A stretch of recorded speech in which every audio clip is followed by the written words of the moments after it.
Okay, we're getting out onto the roof here from the hatch. This is a piece of 8 by 4 by 4 step flashing. I'm just going to put this here right now for the present. We didn't finish this side. Anyway, this is a correction. The guys that did the roof chose not to do step flashing here, so I did this. That's just stuck in there. That's not. There's no nails in there, and it's not cemented. This is the apron I put on yesterday. You can see it goes up under the first step, and it goes over the bottom shingles. So you shingle up to the protrusion. In this case, it's a hatch, a commercially made roof hatch installed in this 30-degree pitch roof. Anyway, the guys that installed the roof used silicone, which, God bless them, but silicone is not the answer here. Step flashing and an apron on the bottom, which we have now, and also an apron on the top, which I installed.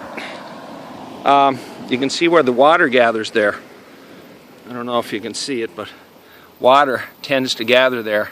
And what the guys had here was there was about an inch wide and 2-inch deep gap here, and silicone is not going to do it there. They made a good effort. So what I had to do here last night, this goes up 9 inches, so I had to pry these shingles up and get the other part of this in 9 inches. And as you can see, the top apron goes over the last step with the flashing. So water cannot get under anything here. It just continuously drains down. And I poured a whole bunch of tar in that gap there last night before I did the apron, and the tar leaked exactly in the spots where the water had been leaking. Anyway, this side is almost finished. I just have to go over this whole thing with one continuous, I think it'll be a 9-inch piece. It'll come down to the 2-inch level here, 2 inches from the roof, and it'll cover up these. These have to be covered up. Anyway, I can't do any work here in video because I only have 2 hands, and it's a little too dangerous here for I don't want anybody else up in this roof because it's a long way down on that side.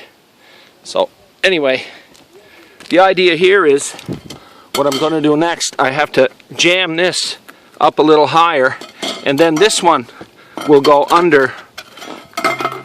This one will go under the next shingle, kind of like this, and then it'll overlap 1.5 inches or so, and then the next one, and then the last one up here, if I have enough. I hope I have enough of those steps. I should have it. So this side I didn't get to cut, but this, you cut this on a 45-degree angle and bend it over, and then you just shingle on top of this, and all the water will shed. It will not run in around. Anyway, that's about